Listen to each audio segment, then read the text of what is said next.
What's up, YouTube? Jersey Jules back. Wednesday, November 15th, 2017.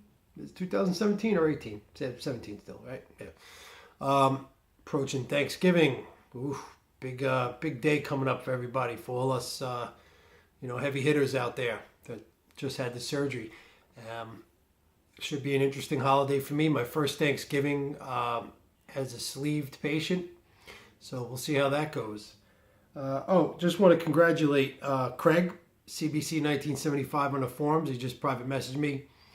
He said he had his surgery done today, and it was a walk in the park, man. He said it was easy, no pain. He was doing good. So I'm proud of you, man. I'm glad I could be a little bit of an inspiration. I'm glad you reached out to me and, asked me some questions prior to the surgery. And I hope I was helpful to you, and I hope I'm helpful to everybody out there. I hope at least one person finds what I post helpful in some way, and I'm not just sitting here blabbing my big fat mouth for no reason. Another person I like to congratulate was Sherry from Texas. Sherry used to be a former bikini model who, for whatever reason, gained some weight and decided she wanted to do the surgery, and she's a couple of weeks out. She's doing great.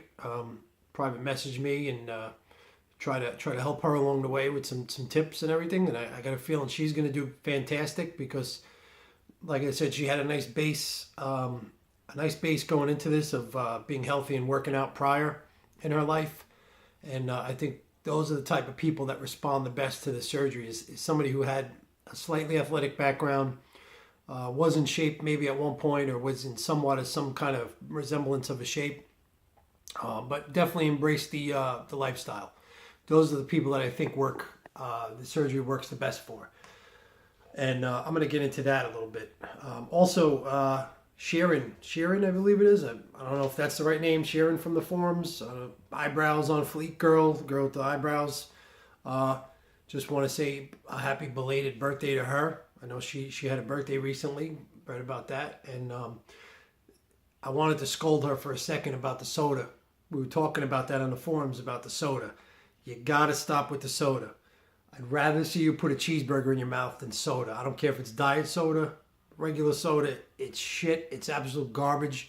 It got zero nutritional value for you, and like I said before, you're actually better off eating the cheeseburger because at least it has some protein and some non-empty calories. I mean, yeah, it's fattening shit, but the soda is complete garbage. Stay away from the soda. It's the last time I'm saying that with the soda. So, let's get into what I was discussing just moments earlier with Sherry, the bikini model. So let's say one thing I realized with this surgery, you really need to work at it. It doesn't just come easy. It's not I've said this before in a couple of my videos. It's not a quick fix. It's not a solve all. It's not the answer to all your problems.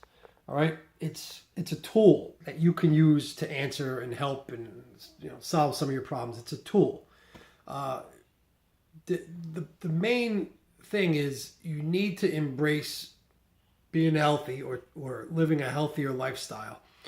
You need to embrace exercising on a regular basis in some form. You don't have to be in there banging weights up, throwing up 100-pound dumbbells. You don't have to be doing that, but move. Get out, move, do some exercise, do something. You really have to work at this. It's not just going to come to you. It's not a given. It's not an antidote for being fat. It's a tool to use to combat obesity. It helps you control your portion size. You could still eat a lot of food throughout the day, which is another thing I'm going to get into with what works for me and what might not work for you. I'm going to get into that in a minute. But you can still eat a lot of food throughout the day, so it's definitely imperative on you. It's your choices, what you put in your body all day long. I know somebody turned me on to a video that some guy was making. I'm not mentioning any names. On YouTube, but he discussed about eating fried chicken and all the shitty foods and disgusting stuff. I had the surgery. I'm able to eat all this. I mean, why? Like, why would you want to go through this?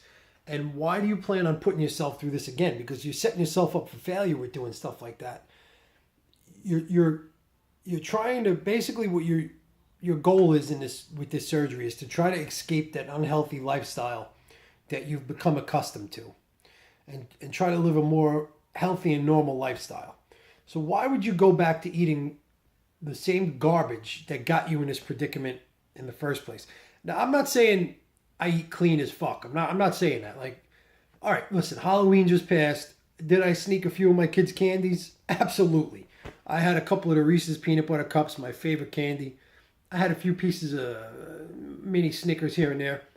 You know, you definitely do have to indulge and treat yourself once in a while, but you got to keep it at a minimum, especially if you're a real legit food addict and you don't work out and you just think the surgery is just going to help you lose weight. Those are the people that are going to get in trouble with cheating like that. Me, I'm in the gym 5 days a week. I'm really not concerned about eating a peanut butter cup, here and there on a rare occasion. That's not going to be my downfall. My downfall would be falling back into the same patterns of eating when I'm bored, eating when I'm not hungry, snacking on bad foods, eating larger portions. So that I need to monitor and watch out for.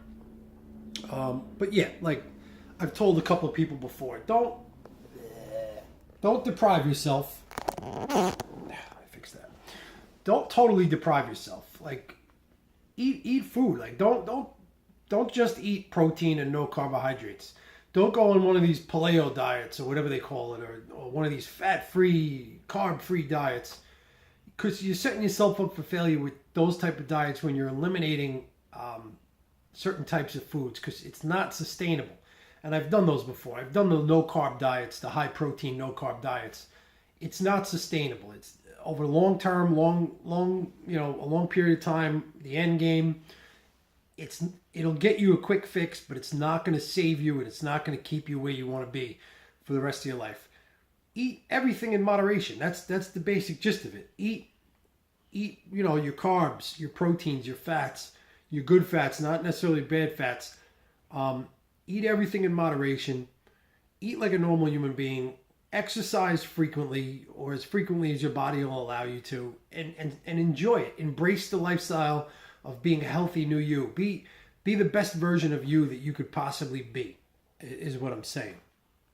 Now, another thing I want to touch on is my particular diet plan and routine, and what works for me and what may or may not work for you. Now, I hate going to my doctor because he has, I don't hate going to him. I hate seeing his assistant because she's always kind of telling me how to eat, and you should be eating 3 meals a day, and you shouldn't be snacking, and you should be doing your protein shakes once, and then three solid meals a day. And I'm like, listen, lady, I know my body better than you know my body. That doesn't work for me. That never did, never will work for me. 3 meals a day, especially after the surgery. After the surgery, I don't like to eat larger meals. I feel more comfortable eating multiple smaller meals throughout the day. So I might eat 6, 7, even 8 small meals throughout the day, starting from the time I wake up till about 8, 9 o'clock at night when I get back from the gym. So that might be my eating pattern, which works for me. And I'm talking small meals, like I'm not talking a cheeseburger or something like that. I'm talking like 2 eggs and a little side of some turkey bacon for breakfast, and then some nuts or something, or a protein shake, and just smaller portions, because I can't sit down and eat that entire sandwich or entire wrap or entire meal at once. I don't like that real full feeling it gives you with the sleeve. It gives you a real disgusting full feeling, and I don't like that. I like to feel nourished and satisfied, and then empty out and feel better in 2 or 3 hours and want to eat some more. So I keep my metabolism going by doing that. So I eat every 2-3 hours. I eat something small. I'm munching on something. I call it like more of a grazing style of a diet, which, like I said, my doctor's assistant always yells at me for, but it's what works for me. Might not work for you. It might work fabulous for you. I don't know. But I eat everything. I don't selectively choose not to eat carbohydrates. I don't selectively choose not to eat, fats in my food. I actually eat a lot of fats. I eat a lot of good fats, like nuts and avocados. Those are a big staple in my diet. Not so much with the fruit and all that other stuff. definitely with the protein, a little bit of carbs, but mostly from veggies and maybe a banana here or there when I make my shake. So that's where I'm getting my carbs from. But I mean, right now I'm 224, 25 pounds. I've been kind of stuck at this weight. I'm a 36-inch waist. I'm still a big, solid guy with round shoulders and a solid chest, and I almost have abs. I'm kind of content and happy where I'm at right now. Would I want to maybe lean up a little bit more for the summer? Yeah, maybe I'll try cleaning up my diet a little bit and add a little more cardio in and see if I could clean up another, 8 to 10, 12 pounds, somewhere around there. I'll see if that works, but I don't want to get too light. I don't want to get too emaciated. I feel like I'm a proper size for a man of my height, my stature, my structure, my bone structure. I feel like I'm a good size. So that's another thing I want to touch on. Like, find your goal weight, find your goal size, be realistic about it. If you're 450 pounds, maybe being 140 pounds is probably not a realistic goal for you. Set smaller, realistic goals. Say if I'm 450 pounds, I want to be 350 by the end of the year. And then by the end of next year, I want to be 250. And maybe that's your goal weight, 250 pounds. Figure out what works for you. Figure out what's realistic for you, not what society is telling you have to be. Society and BMI indexes tell me I should be 175 pounds. I'm 5'11". Look at the size of my fucking shoulders and my chest. If I was 175 pounds, I would be fucking emaciated looking. I can never be 175 pounds. So 225 is kind of where I want to be right now. Maybe I'll look to drop down to maybe 215-ish range by the summertime. That would give me a more toned up midsection. But I mean, I'm content with what I look like now. I'm content with how I feel now. I'm happy where I'm at. And like, if I looked at a picture of myself from a year ago, taken on Halloween at Great Adventure, and I mean, I was fucking borderline depressed. I was ready to give up, and just ready to just give up my fight and just be fat the rest of my life. And now I look at pictures of myself and I look like I'm happy. I'm ready to take on the fucking world, man. I'm motivated. I got energy. I want to go out and do shit. I want to start dressing nice and go out and have fun and go out to dinner with my wife and kids. And, I'm in a different place than I was last year, and I'm a lot happier. And that's the ultimate end game to this whole fucking thing we're going through, people, is to be happier, healthy, happy, and just live a better quality of life. And just find your groove, man. Find what works for you. Find where you need to be at, and fine tune it and tweak it here and there where you need to. Like, don't go nuts that you have to only eat this amount, or you can never eat a piece of cake again, or you can never eat a cookie. Listen, the holidays are coming up. Am I going to eat some shit? Absolutely, I'm going to eat some shit. You're going to eat some shit too. Everybody's going to eat some shit.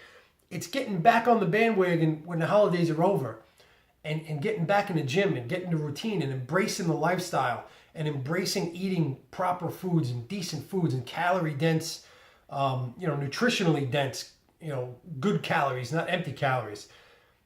Don't fuck with that soda, man. I'm going to bust on Sharon's balls again right now. Stop with the soda.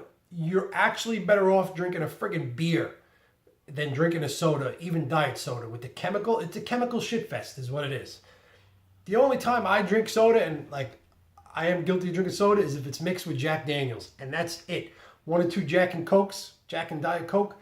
But soda should never be a part of your diet or your daily ritual. Eliminate it.